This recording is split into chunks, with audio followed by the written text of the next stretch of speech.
Français et Allemands se regardèrent, virent qu'ils étaient des hommes tous pareils. Ils se sourirent, des propos s'échangèrent, des mains se tendirent et s'étreignirent. On se partagea le tabac, un quart de jus ou de pinard. Ah, que n'étiez-vous là, rois déments, généraux sanguinaires, ministres jusqu'aux boutistes, journalistes, hurleurs de mort, paillotards de l'arrière, pour contempler ce sublime spectacle. Qui sait? Peut-être un jour sur ce coin de l'Artois on élèvera un monument pour commémorer cet élan de fraternité entre des hommes qui avaient l'horreur de la guerre et qu'on obligeait à s'entretuer malgré leur volonté.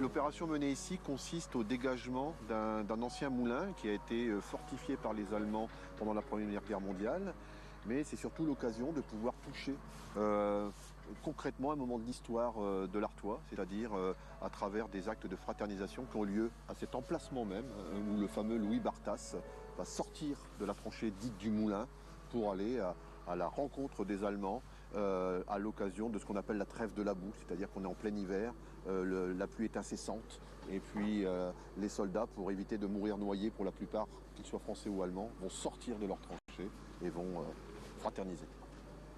En fait, les tranchées qu'on est en train de fouiller, on le voit en fouille, en stratigraphie, elles sont très vite gorgées d'eau, on est dans l'argile, donc elles sont pratiquement impraticables. Quand il y a trop d'eau, et c'est bien ce que dit Barthas, c'est le tonneau des Danaïdes, on est en train de vider mais ça revient constamment. Donc il y a un moment où ces tranchées ne sont plus fréquentables. Et comme c'est dans les deux camps, en même temps, même endroit, eh bien on sort, on se regarde en disant qu'est-ce qu'on fait? Est-ce qu'on meurt noyé ou est-ce qu'on passe 5 minutes ensemble le temps que l'eau parte? On a là l'une des origines des fraternisations, qui sont les conditions de vie dans les tranchées d'Artois pendant l'hiver 15, quoi. Je pense que ce qu'il a écrit, c'est universel. Il a bien vu qu'il y avait une étincelle de vie. On est en plein chaos, et il a bien vu ce qui était important. C'est justement que les hommes se lèvent et veuillent se serrer la main. Et c'est pour ça que ça nous parle, nous, maintenant, un siècle après, parce qu'on aurait eu envie d'avoir cette idée-là, quoi. Si on était dans le même contexte, se lever et dire non, et d'aller vers l'autre.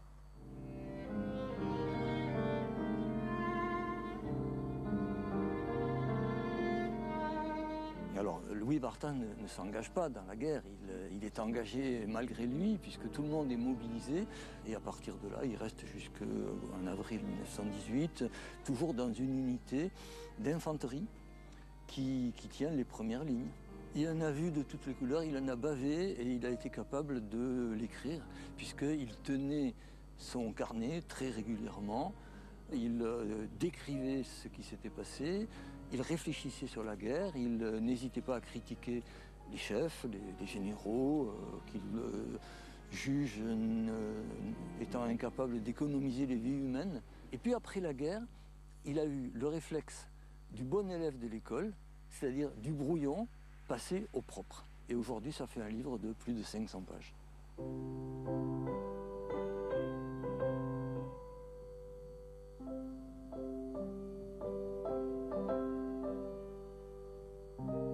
Neuville-Saint-Va n'était qu'un amas de ruines.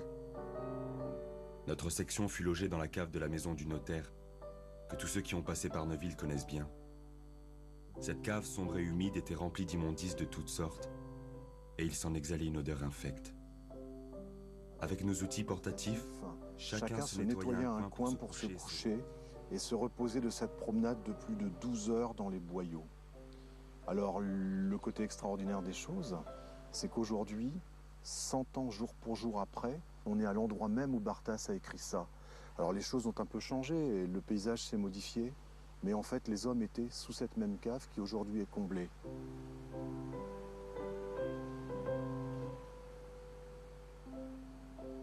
Alors on a un coin de mur assez épais, c'est la dernière ruine, le dernier pan de mur qui tient encore debout à Neuville en 1918, après les combats de toute la guerre. Il n'y a plus aucune maison debout, les caves sont pour la plupart effondrées, les granges bien sûr ont été détruites, elles ont été incendiées. En tout cas, c'est le symbole de ce qui existait avant la résurrection, avant la réhabitation de notre village par tous les citoyens, par tous les gens qui vont revenir, parce que Neuville fait partie des 1699 villages ou villes qui ont été détruits. Il est classé en zone rouge. Normalement, on ne doit plus vivre à Neuville. Or, il y a un homme, Ernest Petit, qui se bat bec et ongles pour que le village, en fait, puisse être réhabité par les gens qui l'ont quitté 4 ans plus tôt.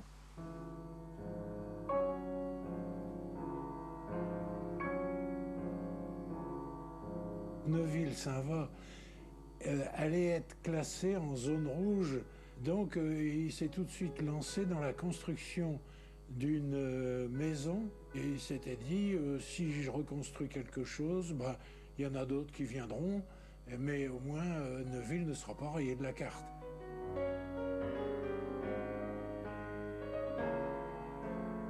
Il a vu tellement de blessés et de choses difficiles dans les combats qu'il avait toujours, après la guerre, le souci des anciens combattants qui avaient été blessés.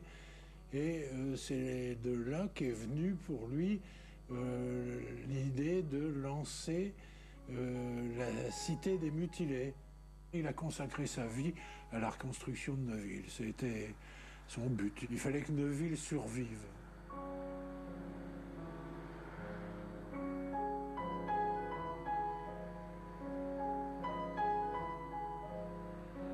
Et il parlait toujours de la réconciliation sur les tombes.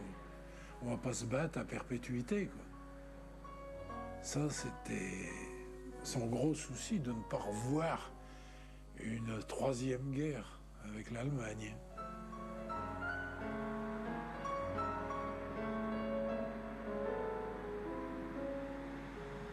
Je passe jamais sans tourner le regard vers le flambeau de la paix, parce que c'est le souvenir de mon père et de son attachement à Neuville.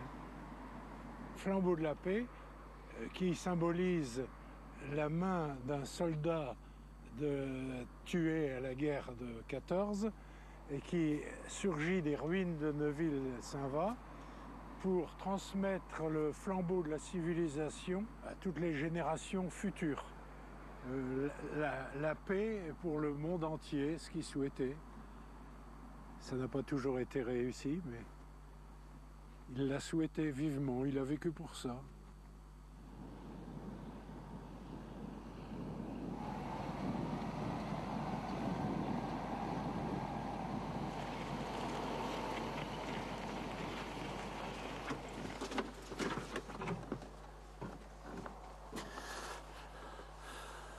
Donc voilà un exemple des différentes choses qu'on peut trouver dans le sol en labourant la terre.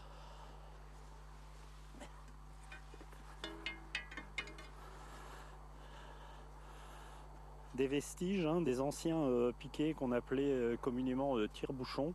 Les soldats, ils accrochaient leurs barbelés sur ces piquets qui allaient très vite à planter dans le sol. Et voilà, ça servait à protéger les tranchées des soldats adverses.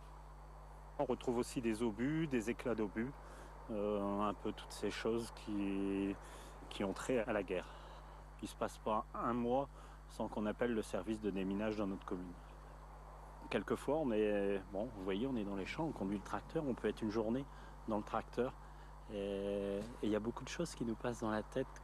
On essaye de s'imaginer ce qu'ont pu vivre les gens il y a 100 ans, ici sur notre territoire.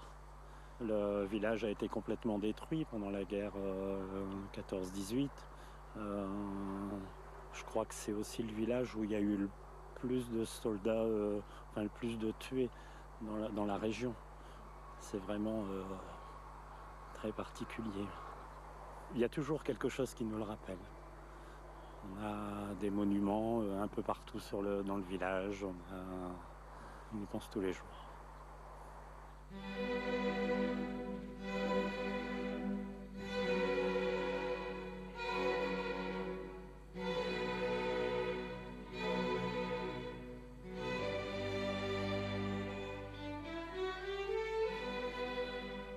Très heureux de vous accueillir ici à Neuville-Saint-Var, dans ce petit musée, lequel m'a demandé quand même à peu près, j'ai 88 ans, il m'a demandé à peu près 80 ans de récupération sur le champ de bataille. Hein.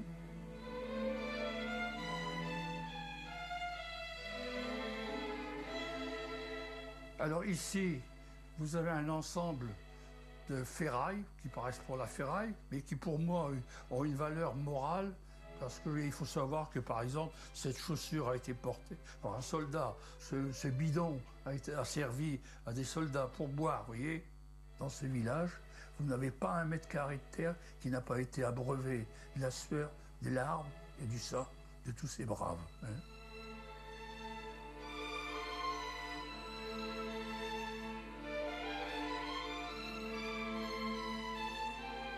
Il faut vous dire qu'à l'époque, on n'avait pas le droit de fraterniser. Hein. Et un jour, j'ai eu un monsieur qui m'a écrit, il m'a dit, mon père, il s'est battu à Souchet, et il dit, le 25 décembre 1914, il y a eu un cas de fraternisation où un lieutenant allemand est allé voir, a envoyé un papier au lieutenant français en disant, aujourd'hui, on ne se bat pas, vous allez pouvoir ramasser, il y avait eu une bataille quelques jours avant, vous pouvez ramasser vos morts, vos blessés, ils sont soignés chez nous, et ce soir, on fête Noël. Donc à ce moment-là, il y a eu un éclat de joie du côté allemand comme du côté français. Les Allemands sont arrivés avec du jambon et des cigares, et les Français ont laissé leurs fusils et sont partis chez les Allemands avec des bidons de pinard. Voilà. Et il faut savoir que la soirée s'est très bien passée, hein, et ça c'est mentionné. La nuit de Noël, les Allemands vont chanter leurs chants, plusieurs chants dont Stille quoi. Et dans la section de soldats français, il y avait 3 soldats français qui savaient l'allemand et qui ont pris un couplet en chœur avec les Allemands.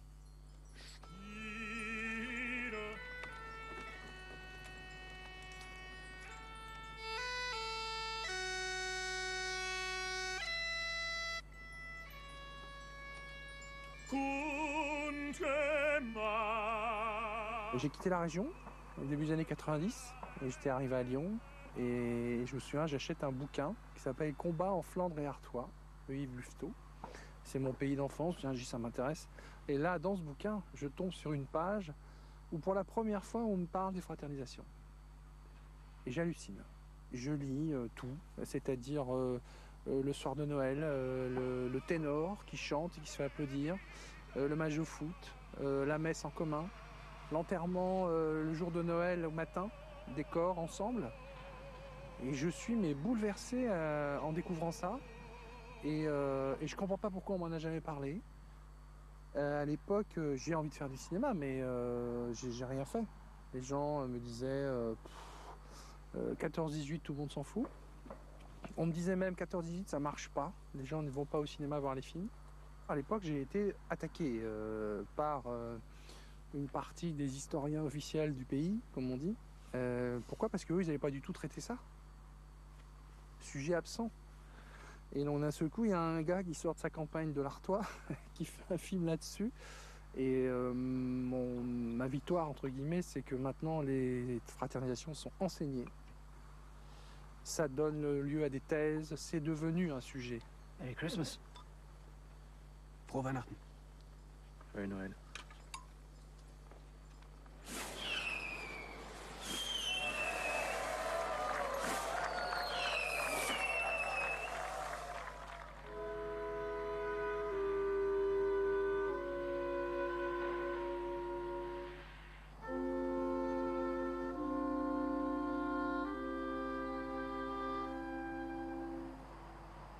Ici, nous sommes entre Frolinguien et Houplines. Et entre les deux communes, un petit chemin. Et qui a vu de beaux événements à Noël 1914.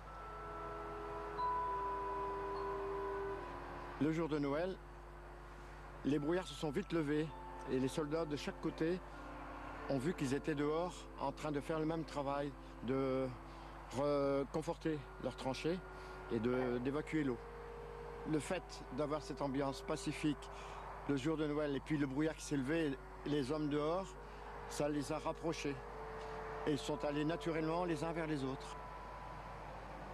Un soldat écossais, donc c'était le régiment écossais des Caméronians qui était ici, a amené un ballon de football.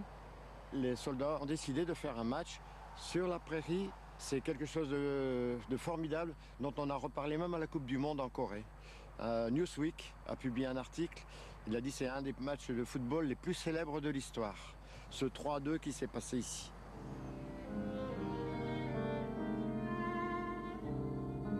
Les trêves et les fraternisations ont commencé dès le mois d'octobre 14 et ont continué pendant toute la guerre. Parce que les trêves et fraternisations font partie de la vie des tranchées. Quand vous avez l'ennemi à 50 mètres, vous n'avez que deux solutions. Ou bien vous vous tirez dessus sans arrêt et il y a une extermination réciproque qui ne sert à rien, ou bien vous vous dites il ne tire pas, je ne tire pas non plus. Il y a une espèce d'accord tacite. Et alors on a des expressions dans le courrier au contrôle postal, on a des expressions comme les Boches et nous sommes de bons copains ou nous sommes de bons camarades, on se salue le matin, etc. Choses qui ne sont pas dites dans l'histoire officielle de la guerre et qui pourtant ont largement existé. Voilà.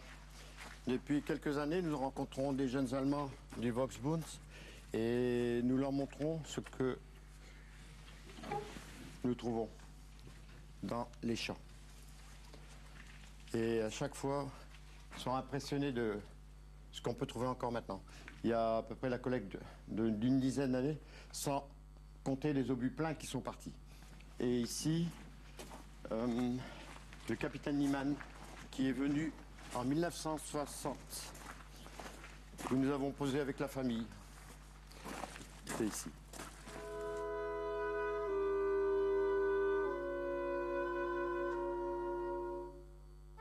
C'est une photo qui m'impressionne. Je me souviens, j'avais 8 ans et le capitaine Niemann est revenu voir ma grand-mère. C'était un Allemand qui revenait dans la cour de la ferme, là où il l'avait connu. Et ce qui est fort, c'est que ce capitaine a participé à la trêve de Noël et aurait participé à ce match de football. Ma grand-mère est assez impressionnée aussi parce que cela lui rappelle des souvenirs terribles. Elle a dû quitter sa ferme par la suite. Il n'y avait pas de haine et ça, lui le sentait aussi et lui était très correct aussi. C'était une personne vraiment bien, enfin, qui nous a impressionnés par son sourire et sa gentillesse. Et c'est pour ça que j'ai beaucoup apprécié cette rencontre qui a permis à l'avenir de faire d'autres rencontres, mais avec des jeunes Allemands. C'est un peu la photo de la réconciliation. Et la guerre ou la paix, c'est quelque chose, c'est des périodes où on peut basculer. Il y a des étapes dans la vie qui marquent. Et ça, c'est une étape dans ma vie.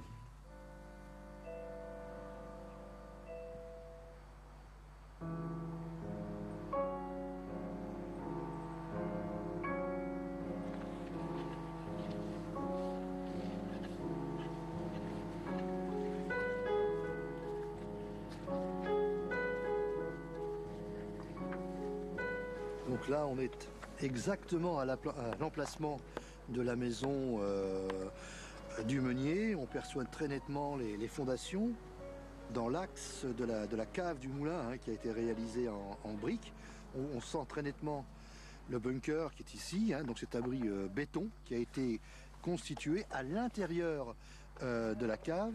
Et la cave a été consolidée par une série de madriers en bois que l'on perçoit encore très nettement au niveau de l'entrée de la cave du moulin. Et là, effectivement, avec la cartographie, les textes, on sait qu'on est exactement à l'endroit où Barthas travaillait à l'automne 1915. Et c'est ici qu'il a aperçu donc cette scène de fraternisation entre les soldats bavarois, qui étaient juste derrière, et les Français, qui étaient au niveau de la tranchée dite du Moulin. Qu'on a retrouvé. Tac, donc c'est celui-ci, 50e. Toujours le texte de Barthas. Hein. On a quelques clichés de ça, notamment de cette fraternisation-là en particulier. Hein. Et ce qu'on ne voit pas sur les photos, c'est les dizaines, les centaines de morts qui jonchaient le terrain pendant que cette scène intelligente a eu lieu. Hein. Donc ça, c'est un plus apporté par l'archéologie. C'était un moment sans doute extrêmement émouvant. On a un nombre de témoignages. Il y a dans des journaux britanniques qui ont reproduit même des lettres de soldats racontant ça aux grandes dames des supérieurs. En Allemagne, pareil. Tout ça est donc très intéressant, émouvant, accidentel. Parce que ça n'a pas eu de suite. Et le lendemain venu, ils sont rentrés dans leur tranchée, ils se sont entretués. Plus de refus du tout. Comment est-ce que ça a pu se produire?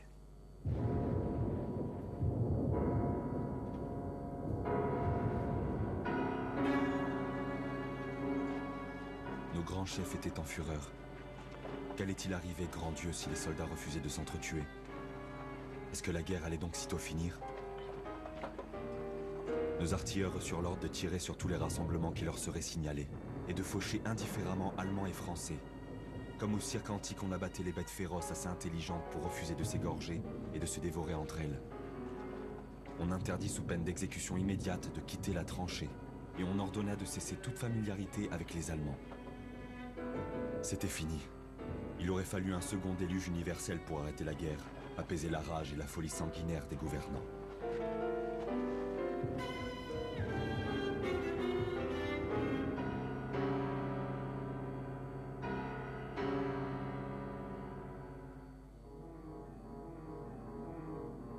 Ça a existé, la culture de guerre. Toute la propagande de guerre, c'est la culture de guerre. Vous imaginez facilement que dans ce grand nombre d'humains, il y a aussi des salauds qui ont le plaisir de la guerre, qui ont des assassins nés. Je vois très bien un grand nombre de soldats, le plus grand nombre de soldats du reste, qui, la fin des guerres venues, posent ce fusil, rentrent chez eux, dorment très mal, cauchemar pour 20 ans. Mais ne voulaient plus jamais aller à la guerre. A été obligé d'aller à la guerre en 1939. Formidable destin. Mais c'est la grande majorité. N'empêche qu'il y a des minorités agissantes qui prolongent cette culture de guerre.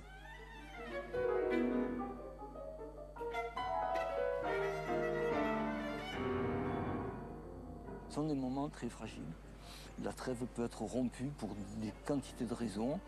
Et finalement, je crois que le meilleur remède que les autorités ont trouvé contre les fraternisations, c'est la pratique des coups de main. Obliger un groupe de soldats français, par exemple, à aller faire un coup de main sur la tranchée allemande, aller faire des prisonniers ou aller tuer deux ou trois Allemands, parce que 3 jours après, les Allemands vont faire à leur tour un coup de main et ça va entretenir l'animosité, alors que ces gens-là n'avaient aucune envie de s'entretuer.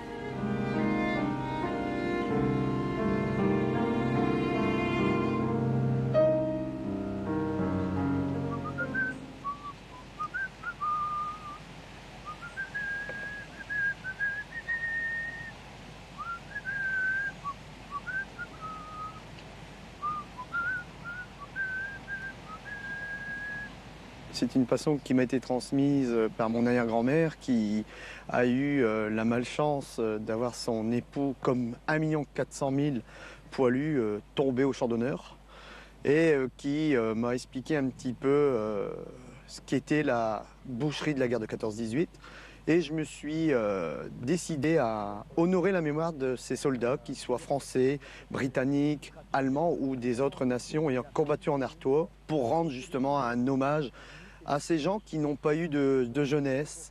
Ils ont tout perdu, malheureusement, de 1914 à 1918. Mon arrière-grand-mère disait toujours, et ça c'est vrai, elle a raison, un militaire n'est beau qu'en jouant de la musique.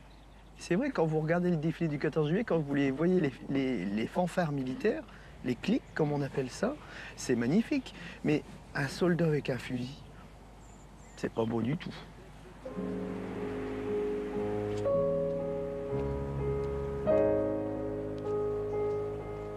Ma bien chère petite Alice, nos 4 jours de tranchée ont été pénibles à cause du froid et la gelée dure. Mais les Boches nous ont laissés tranquilles. C'était le jour de Noël, jour de fête, et ils demandaient qu'on ne tire aucun coup de fusil pendant le jour et la nuit. Ils étaient fatigués de faire la guerre, disaient-ils. Ils me passèrent un paquet de cigares, une boîte de cigarettes à bout doré.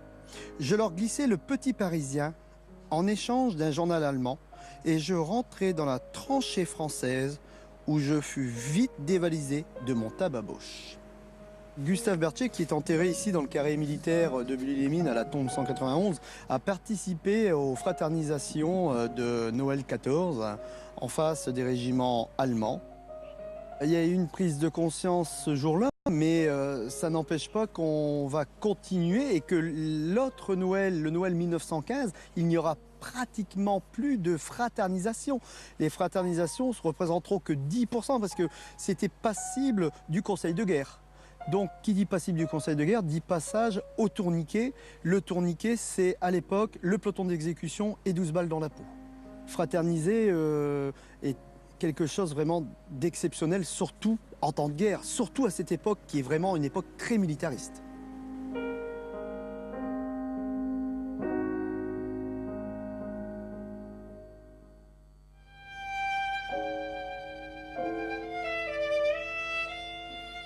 Les lettres des soldats n'étaient pas toutes lues, mais enfin, il y avait des sondages qui étaient faits et il y avait des censeurs qui étaient en train de noter dans telle lettre esprit subversif ou fraternisation ou mutinerie, enfin voilà.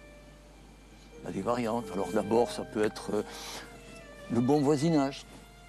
On a des ennemis en face, mais c'est aussi des voisins. Et donc ces voisins, ils sont comme nous, de temps en temps ils rigolent, de temps en temps ils jouent de la musique ou autre. Et en ce qui concerne la musique en particulier, c'est facile de reprendre dans la tranchée d'en face le même refrain ou celui qui chante, on l'accompagne à l'accordéon, enfin bon, voilà des choses comme ça. On peut se lancer des journaux, on peut se lancer un paquet de cigarettes. Comme quand vous êtes dans un vestiaire de sport, vous dites un tas de bêtises, là on dit un tas de bêtises, les types d'en face les reprennent, un concours de grimaces, un concours de tir, les Allemands mettent une vague silhouette, les Français tirent dessus ou réciproquement, enfin voilà, il y a une espèce de jeu qui s'instaure, qui est quand même ambigu parce que la trêve peut être rompue par un imbécile éventuellement qui ne tient pas compte des normes, par un officier qui arrive et qui va tirer sur l'ennemi. Donc il faut quand même faire un petit peu attention.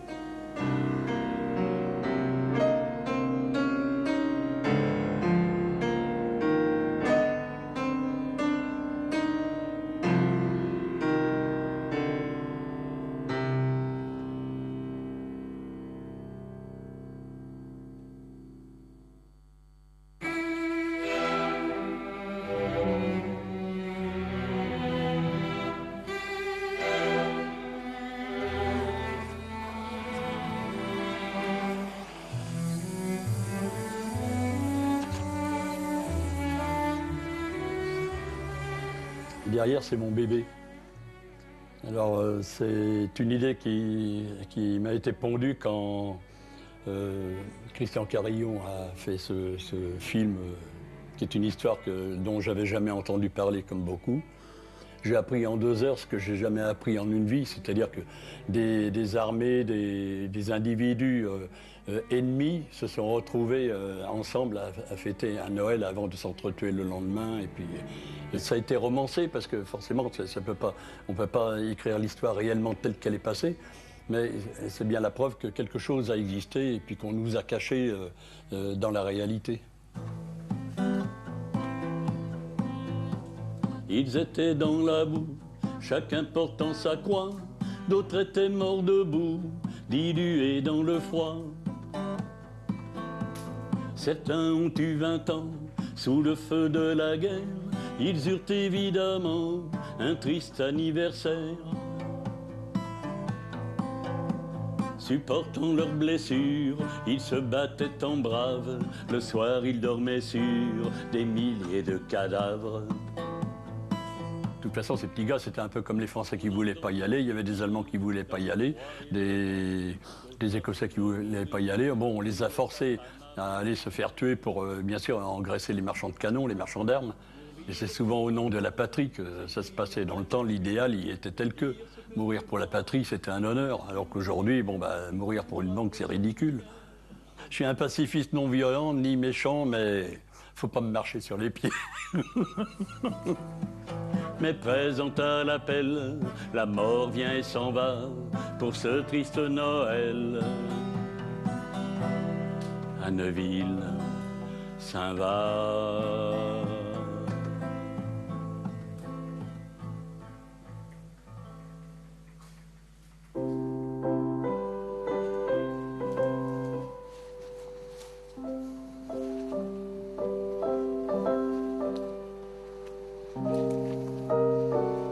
La grande chance qu'on a avec le centenaire, c'est de pouvoir avoir des témoignages de petits-enfants ou d'arrière-petits-enfants ou de la famille de soldats qui ont combattu ici.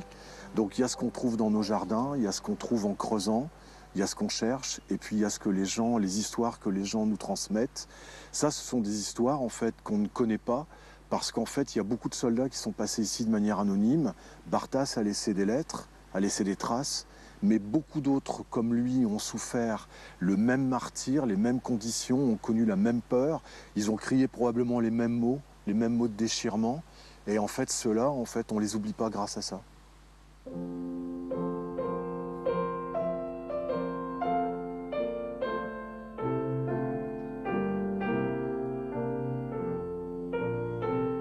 Tout le monde a l'air bien content d'assister à un baptême. Ça doit être Je pense que ça contraste avec l'élément de mort qu'ils avaient régulièrement. Quand on regarde cette photo, on a quand même une fraternisation entre Français et Allemands. On voit le parrain de mon père qui était l'aide de camp, et au centre, on trouve mon père dans sa robe de baptême. Mon père est né le 29 septembre 1914. À Neuville-Saint-Va, et son parrain était un officier allemand. Alors ma grand-mère a accouché dans les ruines, dans les caves de la brasserie. En accouchant, elle a fait une hémorragie, ce qui fait qu'elle s'est retrouvée coupée de lait. Au départ, ils ont essayé de nourrir mon père avec de l'eau et puis du sucre. Bon, a priori, ça se passait mal, il pleurait tout le temps. Et c'est là qu'est intervenu cet officier allemand en disant « ça ne peut pas durer ». Nous, on va le prendre en charge. Et il a envoyé une sentinelle chercher du lait dans la région de Douai régulièrement. Tous les jours, il y avait une sentinelle qui partait chercher du lait pour mon père. Et c'est comme ça qu'il a pu survivre.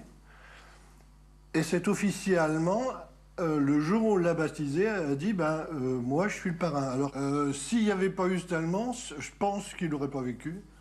Et puis, dans ce cas-là, je ne serais pas là. J'espère que les années passent sur le petit Michel, le charmant bébé. La mère doit être fière.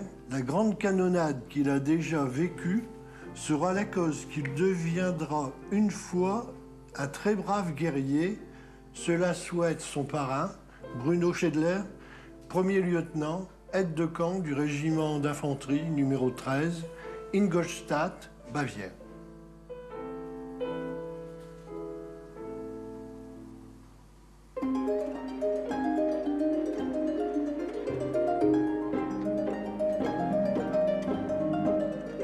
Aucun bâtiment à Dixmude date avant 1919. La ville était complètement détruite.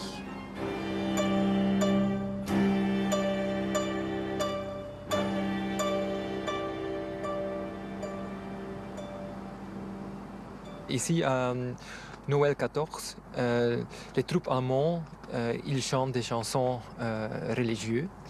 Et un officier a trouvé dans une cave d'un couvent à Dixmude un ostensoir. Et le jour après Noël, le lendemain, il apporte cet ostensoir à la rivière et il offre cet ostensoir comme signe de réconciliation à des troupes belges et français. Ça montre que même dans une guerre, il y a toujours des gens qui ne veulent plus se combattre. Quand on voit qu'à l'autre côté, ce sont aussi des personnes humaines, hein, on ne veut plus se combattre. C'est ça qui est important.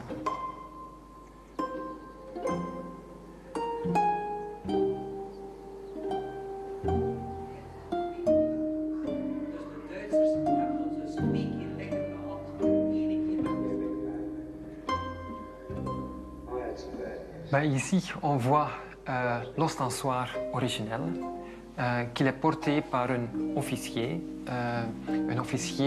comme l'officier allemand était à l'époque, officier Anderson.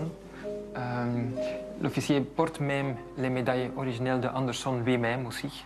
Alors c'est vraiment comme c'était ici à Noël 14. C'est si fort.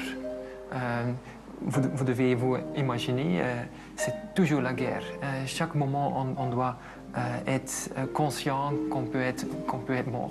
Et soudain, un groupe de soldats commence à chanter. On sent que c'est quelque chose de spécial. Et le jour après, quelqu'un qui sort des tranchées pour vous offrir quelque chose. C'est quand même spécial. La Première Guerre mondiale, c'était la guerre qui doit finir toutes les guerres. Mais on voit que ce n'était pas le cas. C'était encore pire. On recommence partout. Mais si chaque personne devient consciente de ce fait, peut-être personne à personne, on peut changer.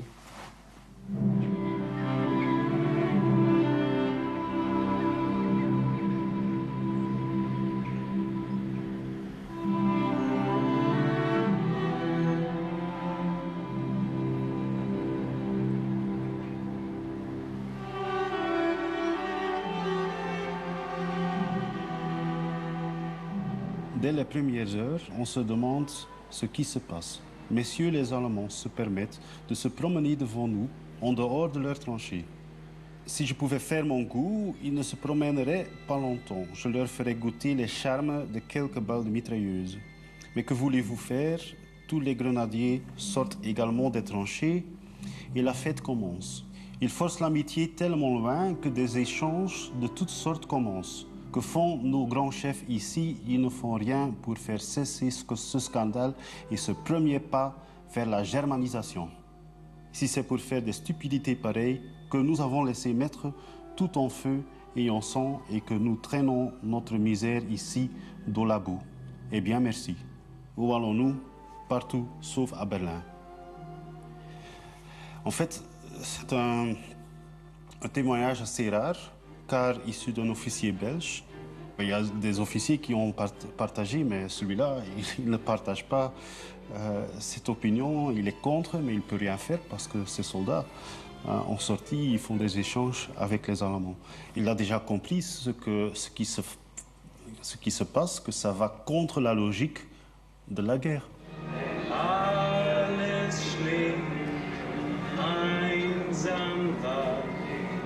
La seule chose qu'on puisse dire, c'est qu'il y avait beaucoup plus de fraternisation, de trêve, parmi Britanniques et Allemands que parmi Belges, Allemands, Français et Allemands. Ce qui est logique, parce que, vu que le pays a été envahi, ils sont inclinés à fraterniser. Ce qui se passe, c'est que pour un seul moment, à cause des circonstances, on va réhumaniser cet être humain de l'autre côté. On va de nouveau lui voir comme homme et cette rencontre, ça ne veut rien du tout dire qu'on est pour ou contre cette guerre. D'ailleurs, on va voir que souvent il y a des discussions entre Allemands et Britanniques. par exemple. Et ils restent tous les deux convaincus que ce qu'ils font, c'est une guerre juste. Donc ce n'est pas du tout un refus de la guerre. Bien qu'il ne s'agisse pas d'un refus de guerre, il s'agit quand même d'un refus de se battre.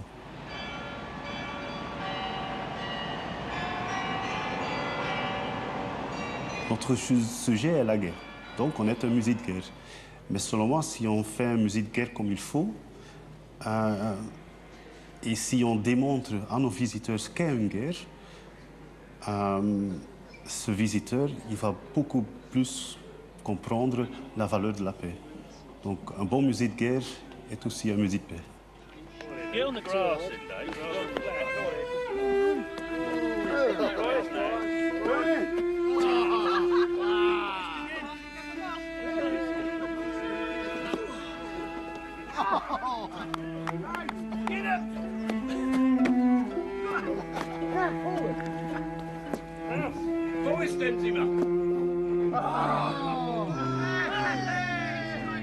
Alors ici, nous sommes à Ploegster et c'est ici que se sont faites depuis plusieurs années les reconstitutions des trèves. On a ce côté tellement paisible aujourd'hui avec le petit bois, les vaches en train de paître, et quand on repense à tout ce qui était à l'état des choses en 14, c'est quand même impressionnant. On a besoin de ces lieux qui marquent le territoire, c'est un peu comme une tombe de famille quelque part, c'est un endroit de recueillement, mais aussi de vie retrouvée.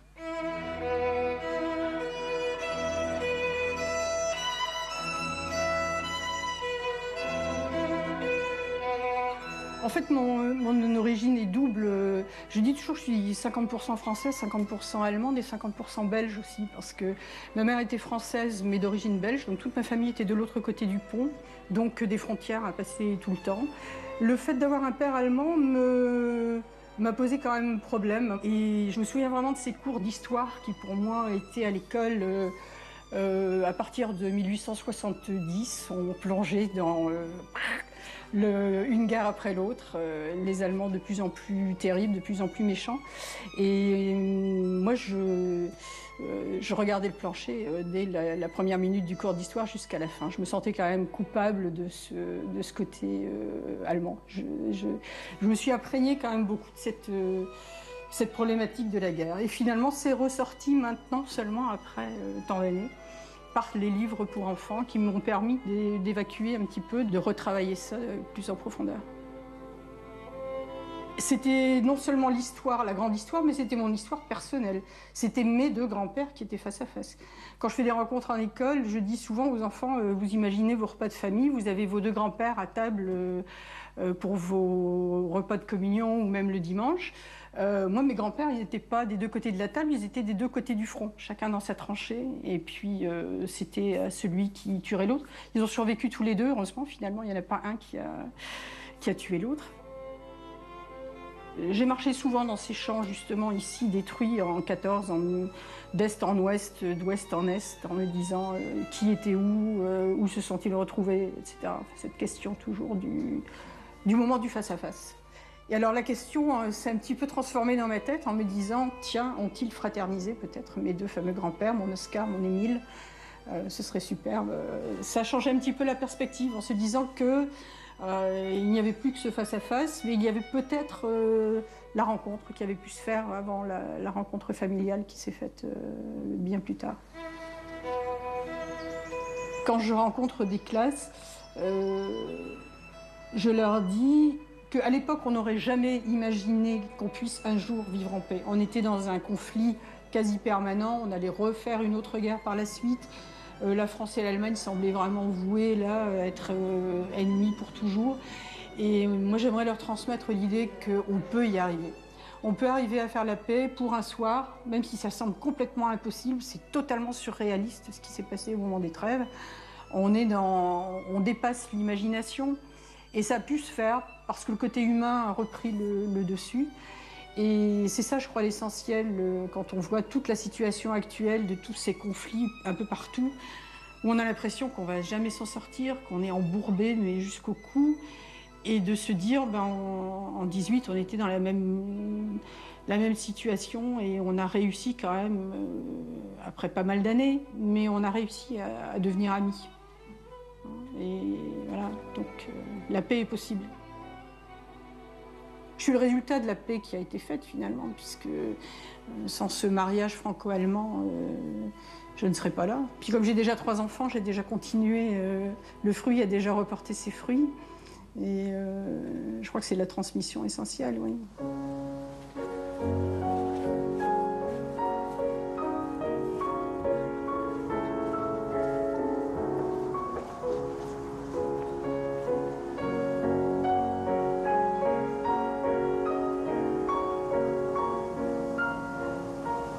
On est sur la stèle de l'aspirant Leregan qui est mort ici au combat.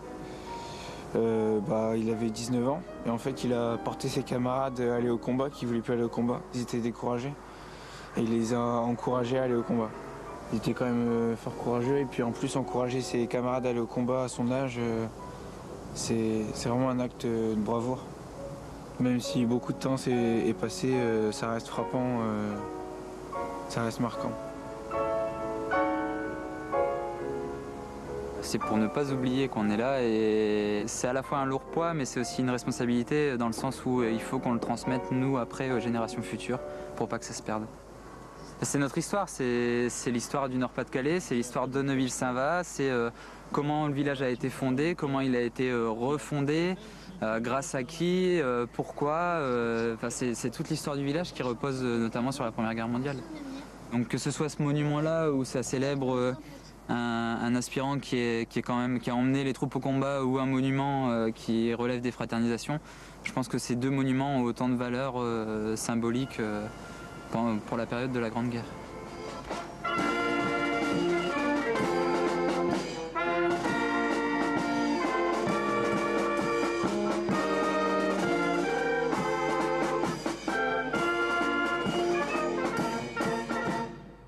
Alors, ce qui est extraordinaire dans Barthas, et qu'on ne trouve, à ma connaissance, nulle part ailleurs, c'est qu'il termine son récit par cette invocation.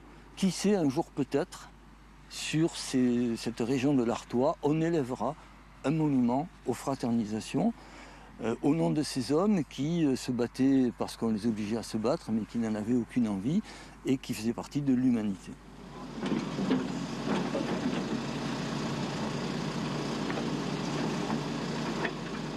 Le monument, je l'ai en tête dès que je tombe sur ces documents de Louis Barthas, c'est-à-dire au début des années 90. Au moment du film, on avait lancé une souscription qui nous avait permis d'acquérir le terrain ici, à Neuville. On n'était pas des bâtisseurs de monuments, nous. On fait du cinéma. Donc ça s'est retombé et à l'approche du centenaire, je me suis dit mais non, mais c'est pas possible qu'on en reste là. Donc, un peu en désespoir de cause, je fais paraître dans le monde une tribune qui appelle un peu un appel au secours, une bouteille à la mer, quoi. C'était un cri de désespoir et moi je pense que je connaissais l'histoire parce que j'avais vu le film, que bon, en lisant, je me suis rappelé de l'assaut, etc. Et je me suis dit, voilà, il faut répondre à ce cri de désespoir. Dans l'heure, j'appelle Christian Carillon, je lui laisse un message, je dis voilà, je suis président de la communauté urbaine, j'ai lu votre tribune, je voudrais vous pas. Voilà. Et j'ai un souvenir, mais alors formidable, parce que quand Christian est venu devant le bureau de la communauté urbaine, pour expliquer le projet, pourquoi on le faisait, etc. Et qu'il a eu l'adhésion unanime du bureau. Et on avait, lui et moi, les larmes aux yeux parce que c'était un moment très très fort, très très fort. Le monument de fraternisation que nous inaugurons aujourd'hui est unique en son genre. Il célèbre un acte de paix en temps de guerre. Il évoque un geste d'humanité au milieu du carnage. Il démontre aussi la force de la fraternité face aux démons de la barbarie.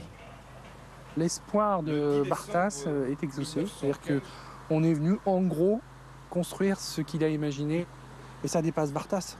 C'est vraiment des milliers d'hommes sur tout le front, entre Calais et Bâle, qui à un moment donné, à Noël 14 ou plus tard, ont eu ces moments où il n'y avait plus de guerre.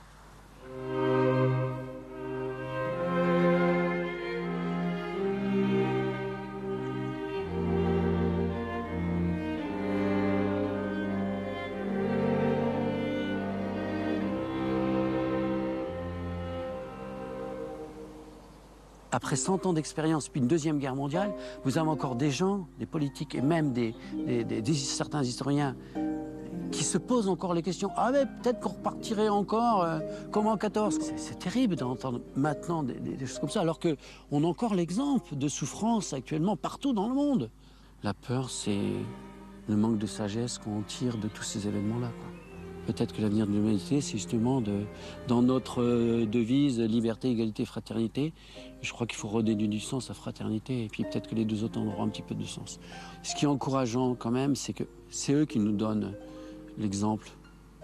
Parce que dans la situation où ils ont été, que ce soit la situation humaine, enfin, de guerre, quoi, mais aussi la situation au quotidien, dans la nature, dans le froid, dans la faim, dans la soif, qui s'est pu avoir des comportements aussi dignes. C'est là qu'on dit qu'ils avaient un sacré cœur, quoi. Un sacré cœur.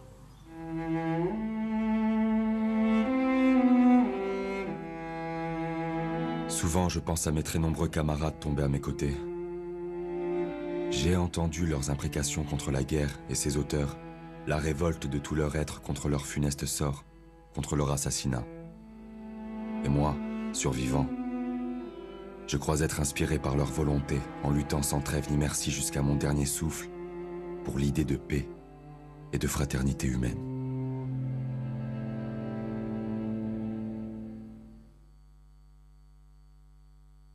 Je dis la paix, pâle et soudaine, comme un bonheur longtemps rêvé, comme un bonheur qu'on croit à peine avoir trouvé. Je dis la paix comme une femme, j'ouvrais la porte et tout à coup, ces deux bras autour de mon âme et de mon cou. Je dis la paix, cette fenêtre qui bâtit l'air un beau matin, et le monde ne semblait être qu'odeur du thym. Je dis la paix pour la lumière à tes pas dans cette saison, comme une chose coutumière à la maison.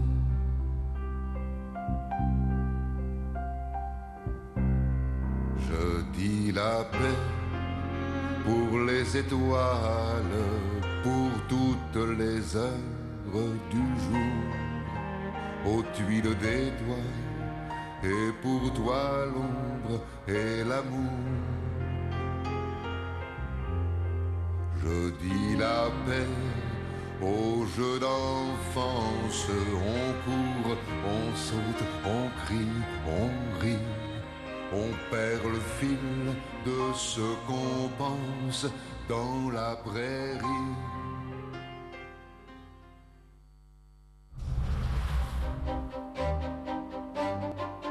Je profite d'une pause pendant une mise en batterie pour t'adresser ce mot, car ces diables d'Allemands ne nous ménagent guère les obus. La cicatrice, tout de suite.